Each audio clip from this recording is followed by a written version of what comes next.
नमस्कार, मी राधा स्वागत करते तुमचं राधास मॅजिक किचन या आपल्या यूट्यूब चॅनेलवर। तर आज आपण पाहणार आहोत मऊ लुसलुशीत जाळीदार इडली कशी बनवायची, ते सुद्धा इडली पात्र न वापरता, कोणतीही छोटी प्लेट किंवा वाटी न वापरता आज आपण इडली तयार करणार आहोत। तर कशी बनवायची इडली केली कशी आहे हे पाहण्यासाठी रेसिपी अगदी शेवटपर्यंत नक्की पहा। त्याचबरोबर आज आपण सोडा न वापरता जाळीदार इडली कशी बनवायची हे पाहणार आहोत। चला तर मग आजच्या रेसिपीला आपण सुरुवात करूया। तर सर्वात अगोदर इथे आपल्याला एका बाउलमध्ये 3 वाटी तांदूळ घ्यायचे आहेत। इथे मी साधे तांदूळ वापरलेले आहेत। हा साधा तांदूळ तुम्हाला कोणत्याही किराणा मालाच्या स्टोअर्समध्ये मिळून जाईल। आता आपल्याला हा तांदूळ स्वच्छ पाण्याने 1-2 वेळा चांगला धुवून घ्यायचा आहे। तांदूळ चांगला धुतल्यामुळे इडली जी आहे ती पांढरी शुभ्र आणि छान अशी तयार होते। आता इथे मी हा तांदूळ स्वच्छ पाण्याने 1-2 वेळा चांगला धुवून घेते।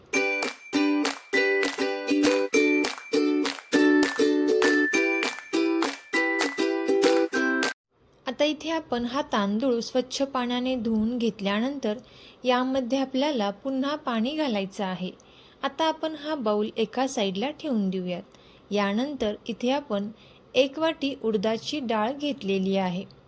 आता ही डाळ सुद्धा आपल्याला स्वच्छ पाण्याने 1-2 वेळा चांगली धुवून घ्यायची आहे।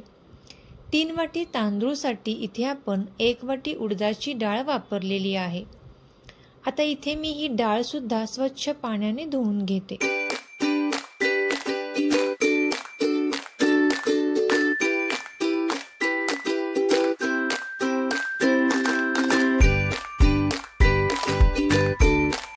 आता इथे आपण ही डाळ स्वच्छ पाण्याने धुवून घेतल्यानंतर यामध्ये आपल्याला पुन्हा एकदा पाणी घालायचं आहे। आता आपण हे डाळ आणि तांदूळ 4 ते 5 तासांसाठी छान असे भिजत ठेवायचं आहे। 4 ते 5 तासानंतर इथे डाळ आणि तांदूळ चांगले भिजलेले असेल तर सुरुवातीला इथे आपल्याला उडदाची डाळ एका मिक्सरच्या भांड्यामध्ये काढून घ्यायची आहे। यामधील पाणी जे आहे ते आपल्याला काढायचे नाही। हे पाणी आपल्याला यामध्ये बारीक करण्यासाठी वापरायचं आहे। आता इथे मी ही डाळ बारीक करून घेतलेली आहे।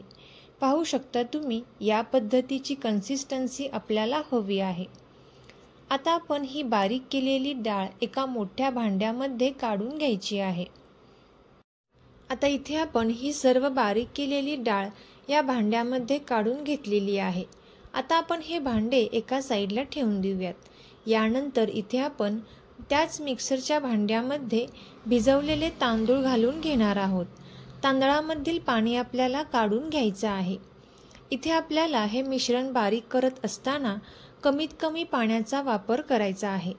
जर बारीक करताना पाणी खूप जास्त घालाल तर मिश्रण हे चांगले फुलून येत नाही।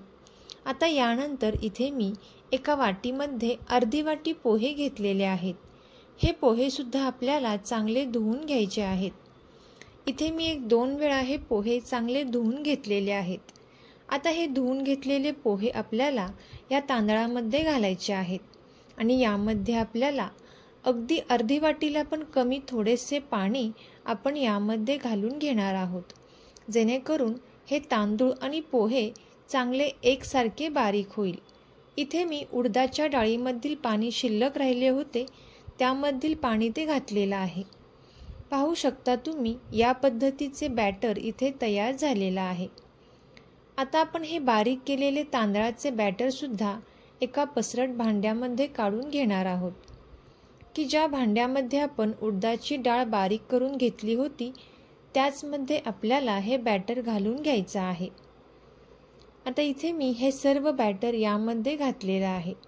यानंतर यामध्ये आपल्याला 1 चमचा ते 1.5 चमचाच्या प्रमाणात मीठ घालून घ्यायचं आहे। आता मीठ घातल्यानंतर इथे आपण हे मिश्रण हाताने चांगले फुलवून घेणार आहोत।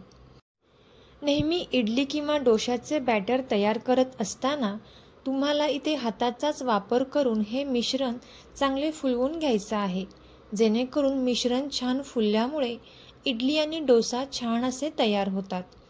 आता इथे आपल्याला एक 5 ते 10 मिनिटांपर्यंत हे मिश्रण चांगले फुलवून घ्यायचं आहे।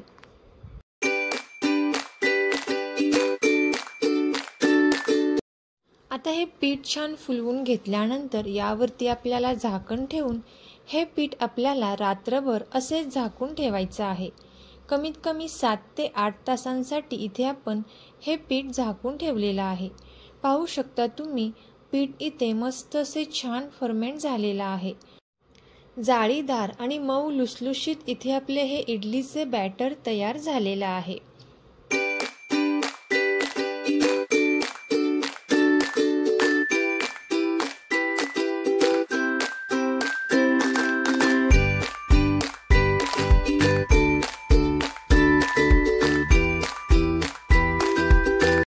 आता इथे आपल्याला हे पीठ या पद्धतीने चांगले मिक्स करून घ्यायचं आहे। एकाच डायरेक्शनमध्ये आपल्याला हे पीठ या पद्धतीने फिरवून घ्यायचं आहे, जेणेकरून यामधील जी एअर आहे ती बाहेर येईल। आता इथे आपले हे पीठ तयार झालेलं आहे।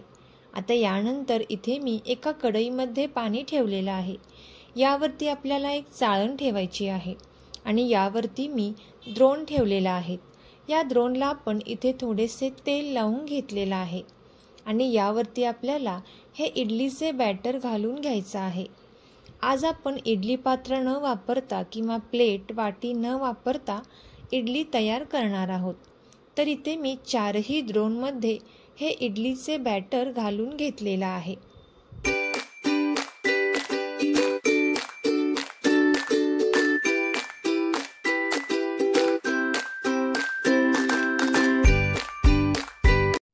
आता इथे आपल्याला यावरती झाकण ठेवून एक 10 मिनिटांसाठी छान अशी वाफ येऊन द्यायची आहे।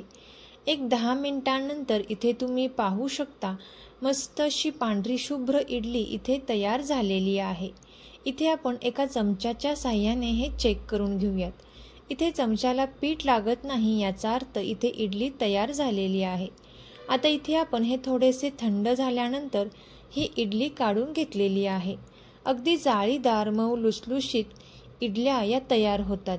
तर तुम्ही सुद्धा याच पद्धतीने नक्कीच ही इडली ट्राय करून आणि तुम्हाला ही रेसिपी आवडली असेल तर नक्कीच ही रेसिपी आपले मित्र मैत्रिणी आणि नातेवाईकांसोबत शेअर करा आणि चॅनेलला सबस्क्राईब केलं नसेल तर नक्कीच चॅनेलला सबस्क्राईब करा आणि बेल आयकॉनचे बटन दाबा, जेणेकरून इथून पुढच्या छान छान रेसिपीज सर्वात अगोदर तुम्हाला पाहायला भेटतील।